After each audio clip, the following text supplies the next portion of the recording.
ایک بات, بلکہ اس سے پہلے دیکھتا ہوں کہ میں خود بھی اس حق کو برداشت کر سکتا ہوں کہ نہیں کر سکتا. یہ جو ڈنکے کی چوٹ پہ اکثر حق بیان کر رہے ہوتے ہیں نا, تو یہ اکثر لوگ یہ اس قسم کا حق بیان کر رہے ہوتے ہیں کہ ان کے پہلے سے کسی محلے کے دادا سے بڑے تعلقات ہوتے ہیں, جن کو انہوں نے بیان بتایا ہوتا ہے میں یہ بولنے والا ہوں, بچا لو گے؟ وہ کہ ہاں بچا لیں گے, تو بول دے, ہمیں تو کوئی ہے ہی نہیں اس طرح کا, ہم تو کسی سے تعلق رکھتے ہی نہیں ہیں. ہاں کسی کے خوف سے غلط بیانی کرنا حرام ہے, یعنی آپ کسی محلے کے دادا کے ڈر سے غلط بات اس کے بارے میں بتا دو, یا جھوٹی تعریفیں شروع کر دو, یا لالچ میں آ کے لوگوں کو غلط گائیڈ کرو, یہ حرام ہے. خاموشی کی شریعت نے اجازت دی ہے, غلط بیانی کی شریعت نے اجازت نہیں دی ہے. غلط بیانی نہیں کرتا, بسا اوقات میں خاموش ہو جاتا ہوں کہ بھائی اس ٹاپک پر بات مت کرو, کیونکہ لوگوں میں برداشت نہیں کر پائیں گے یا غلط رخ پہ لے جائیں گے. تو یہ تو مصلحت ہے, یہ تو حکمت ہے, یہ تھوڑی کہ جہاں جاؤ جو چاہے جا کے بول دو. اب مجھے بتاؤ, ایک آدمی میں کو زنا کا خوف ہے, شہوت اس میں اتنی بھر گئی, اب وہ کہیں رشتہ لے کے جاتا ہے, لڑکی کے ابا سے کہتا ہے کہ میں نکاح کرنا چاہتا ہوں. وہ نہیں, کیوں کر رہے ہو؟ بھائی میں شہوت سے میرا دماغ خراب ہو گیا ہے اور مجھے زنا کے بڑے خطرات ہیں اور میں بڑا پریشان ہوں, تو میں اس لیے چاہ رہا ہوں کہ میں آپ کی بچی سے شادی کروں, اور وہ ہے بڑی خوبصورت, تو میرا خیال ہے کہ وہاں میں شادی کروں گا تو میرا دماغ جو ہے نا ادھر ادھر جانے سے بچ جائے گا. وہ دے گا رشتہ؟ دفع ہو یہاں سے. بات تو حق ہے اور شریعت میں جائز بھی ہے, لیکن یہ حق بیانی آپ بھی نہیں افورڈ کر سکتے, کوئی بھی نہیں افورڈ کر سکتا. بھائی یہ بات آپ کے دل میں ہے, اس کو رکھو, کچھ اور بات کرو اس کے سامنے. وہی نکاح سنت ہے, نبی صلی اللہ علیہ وسلم کی ترغیب ہے, اس لیے کرنا چاہ رہا ہوں. اس طرح کی باتیں آپ کرو گے تو یہ منافقت نہیں کہلائے گی, یہ مصلحت کہلائے گی. ہر بات ہر جگہ کہنے کی نہیں ہوتی. ایک صاحب نے ایک شادی کی تو مجھے بتایا کہ میں نے نکاح کا پیغام بھیجا اور ان کو میں نے پہلے بتا دیا کہ میں 4 کروں گا. تو میں نے کہا واقعی آپ کریں گے؟ کہہ رہے میرا ارادہ تو نہیں ہے, لیکن میں نے احتیاطاً بتا دیا. نہیں 4 نہیں, سوری 2 کروں گا. میں تو 4 کی ایک دم دماغ ادھر چلا جاتا ہے ہمارا. اس نے کہا کہ میں نے ان کو پہلے بتا دیا میں ہو سکتا ہے دوسری بھی کروں. تو میں نے کہا آپ نے ان کو, آپ کا واقعی ارادہ ہے؟ اگر ارادہ ہو پھر تو چلو ٹھیک ہے. کہہ رہے نہیں میرا ارادہ تو نہیں ہے, لیکن میں نے احتیاطاً بتا دیا. میں نے کہا کیوں؟ کہہ رہے بھائی ہو سکتا ہے میری بیوی وہ جو ہے ایسی نکلے کہ بد اخلاق ہو اور مجھے ضرورت پڑ جائے دوسری شادی کی. بھائی عورتیں بد اخلاق بھی نکلتی ہیں, کچھ ایسی ہوتی ہیں جو بانجھ ہوتی ہیں, اولاد نہیں ہو سکتا ہے شادی کے بعد پتہ چلے بانجھ ہے. میں نے کہا بہت اچھا کیا آپ نے, بڑی زبردست کلیریفیکیشن کر دیا آپ نے. میں نے کہا لڑکی کے ابا کو میں کہوں گا کہ آپ کو بھی بتا دیں کہ ہو سکتا ہے ہم آپ سے طلاق لے لیں. بھائی ہم شادی تو کر رہے ہیں لیکن اس بات کا امکان ہے کہ ہم آپ سے طلاق لے کے اس کی کہیں اور شادی کر دیں. آپ پوچھو کیوں؟ بھائی ہو سکتا ہے آپ چرسی نکلو. کیا خیال ہے آپ کو؟ نہیں میں تو چرس نہیں پیتا, میرا لیبارٹری ٹیسٹ کروا لیں. بھائی ہو سکتا ہے بعد میں چرسی بن جاؤ. ہو سکنے پر تو یار دنیا میں بہت کچھ ہو سکتا ہے, ابھی جو ہے اس کے حساب سے بات کرو نا.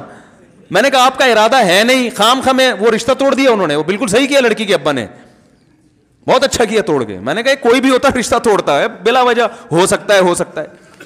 ایک صاحب تھے وہ پولیو کے خطروں کے بہت خلاف تھے, میرے دوست تھے کیا ہیں ابھی بھی. تو ان کا کہیں رشتہ, ان کو بیچاروں کو کہیں رشتہ نہیں مل رہا تھا, تو مجھے سفارشی بنا کے لے گئے. کہیں کوئی لڑکی کا رشتہ آیا ان کے لیے, تو مجھے سفارشی بنا کے لے گئے کہ آپ بھی چلیں, تھوڑا تھا آپ تھوڑے سے مشہور آدمی ہیں تو میری سفارش کر دیے گئے تو چانس زیادہ ہے. میں نے کہا چل بھائی ٹھیک ہے لے چلتے ہیں. ہم چلے گئے وہاں, تو وہ لڑکی کے والد بھائی وغیرہ آ کے بیٹھے, مجھے بڑی عزت دی انہوں نے. میں نے کہا ہمارے دوست ہیں نکاح کرنا چاہتے ہیں آپ کی بچی سے, اس سلسلے میں ہم حاضر ہوئے تھے. انہوں نے کہا ٹھیک ہے جی, بھی ایجوکیشن کیا ہے وغیرہ وغیرہ جو پوچھا جاتا ہے. اس دوران پھر وہ جب بات مکمل ہوئی تو وہ کہنے لگے دیکھیں میں جب نکاح کروں گا تو میں پہلے ایک بات بتا دوں کہ میں بچوں کو پولیو کے قطرے نہیں پلاؤں گا.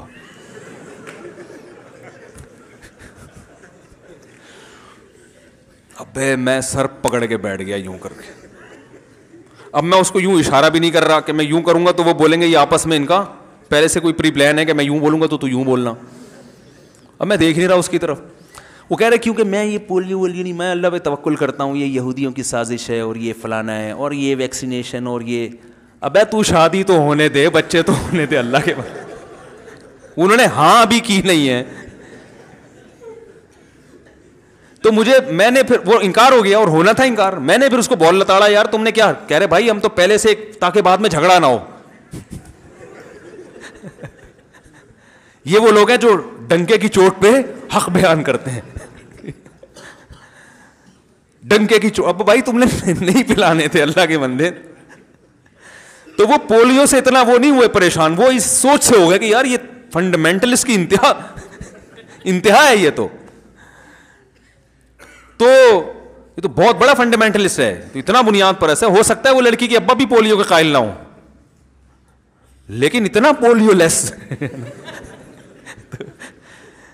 تو ہر چیز ہر بیان کرنے کی نہیں ہوتی. بہت ساری چیزیں ٹھیک آپ کی رائے میں ٹھیک ہوتی ہیں, اور یہ تھوڑی کہ وہ تھی یہ بات بھی انہی کی رائے میں. ایک بات بلکہ اس سے پہلے دیکھتا ہوں کہ میں خود بھی اس حق کو برداشت کر سکتا ہوں کہ نہیں کر سکتا. یہ جو ڈنکے کی چوٹ پہ اکثر حق بیان کر رہے ہوتے ہیں نا, تو یہ اکثر لوگ یہ اس قسم کا حق بیان کر رہے ہوتے ہیں کہ ان کے پہلے سے کسی محلے کے دادا سے بڑے تعلقات ہوتے ہیں, جن کو انہوں نے بیان بتایا ہوتا ہے میں یہ بولنے والا ہوں, بچا لو گے, وہ کہ ہاں بچا لیں گے, تو بول دے, ہمیں تو کوئی ہے ہی نہیں اس طرح کا, ہم تو کسی سے تعلق رکھتے ہی نہیں ہیں. ہاں کسی کے خوف سے غلط بیانی کرنا حرام ہے, یعنی آپ کسی محلے کے دادا کے ڈر سے غلط بات اس کے بارے میں بتا دو, یا جھوٹی تعریفیں شروع کر دو, یا لالچ میں آ کے لوگوں کو غلط گائیڈ کرو, یہ حرام ہے. خاموشی کی شریعت نے اجازت دی ہے, غلط بیانی کی شریعت نے اجازت نہیں دی ہے. غلط بیانی نہیں کرتا, بسا اوقات میں خاموش ہو جاتا ہوں کہ بھائی اس ٹاپک پر بات مت کرو, کیونکہ لوگوں میں برداشت نہیں کر پائیں گے یا غلط رخ پہ لے جائیں گے. تو یہ تو مصلحت ہے, یہ تو حکمت ہے, یہ تھوڑی کہ جہاں جاؤ جو چاہے جا کے بول دو. اب مجھے بتاؤ, ایک آدمی میں کو زنا کا خوف ہے, شہوت اس میں اتنی بھر گئی, اب وہ کہیں رشتہ لے کے جاتا ہے, لڑکی کے ابا سے کہتا ہے کہ میں نکاح کرنا چاہتا ہوں. وہ نہیں, کیوں کر رہے ہو؟ بھائی میں شہوت سے میرا دماغ خراب ہو گیا ہے, اور مجھے زنا کے بڑے خطرات ہیں, اور میں بڑا پریشان ہوں, تو میں اس لیے چاہ رہا ہوں کہ میں آپ کی بچی سے شادی کروں, اور وہ ہے بڑی خوبصورت, تو میرا خیال ہے کہ وہاں میں شادی کروں گا تو میرا دماغ جو ہے نا ادھر ادھر جانے سے بچ جائے گا. وہ دے گا رشتہ؟ دفع ہو یہاں سے. بات تو حق ہے اور شریعت میں جائز بھی ہے, لیکن یہ حق بیانی آپ بھی نہیں افورڈ کر سکتے, کوئی بھی نہیں افورڈ کر سکتا. بھائی یہ بات آپ کے دل میں ہے, اس کو رکھو, کچھ اور بات کرو اس کے سامنے. وہی نکاح سنت ہے, نبی صلی اللہ علیہ وسلم کی ترغیب ہے, اس لیے کرنا چاہ رہا ہوں. اس طرح کی باتیں آپ کرو گے تو یہ منافقت نہیں کہلائے گی, یہ مصلحت کہلائے گی. ہر بات ہر جگہ کہنے کی نہیں ہوتی. ایک صاحب نے ایک شادی کی, تو مجھے بتایا کہ میں نے نکاح کا پیغام بھیجا, اور ان کو میں نے پہلے بتا دیا کہ میں 4 کروں گا. تو میں نے کہا واقعی آپ کریں گے؟ کہہ رہے میرا ارادہ تو نہیں ہے, لیکن میں نے احتیاطاً بتا دیا. نہیں 4 نہیں, سوری 2 کروں گا. میں تو 4 کی ایک دم دماغ ادھر چلا جاتا ہے ہمارا. اس نے کہا کہ میں نے ان کو پہلے بتا دیا, میں ہو سکتا ہے دوسری بھی کروں. تو میں نے کہا آپ نے ان کو, آپ کا واقعی ارادہ ہے؟ اگر ارادہ ہو پھر تو چلو ٹھیک ہے. کہہ رہے نہیں میرا ارادہ تو نہیں ہے, لیکن میں نے احتیاطاً بتا دیا. میں نے کہا کیوں؟ کہہ رہے بھائی ہو سکتا ہے میری بیوی وہ جو ہے ایسی نکلے کہ بد اخلاق ہو, اور مجھے ضرورت پڑ جائے دوسری شادی کی. بھائی عورتیں بد اخلاق بھی نکلتی ہیں, کچھ ایسی ہوتی ہیں جو بانجھ ہوتی ہیں, اولاد نہیں ہو سکتا ہے شادی کے بعد پتہ چلے بانجھ ہے. میں نے کہا بہت اچھا کیا آپ نے, بڑی زبردست کلیریفیکیشن کر دیا آپ نے. میں نے کہا لڑکی کے ابا کو میں کہوں گا کہ آپ کو بھی بتا دیں کہ ہو سکتا ہے ہم آپ سے طلاق لے لیں. بھائی ہم شادی تو کر رہے ہیں, لیکن اس بات کا امکان ہے کہ ہم آپ سے طلاق لے کے اس کی کہیں اور شادی کر دیں. آپ پوچھو کیوں؟ بھائی ہو سکتا ہے آپ چرسی نکلو.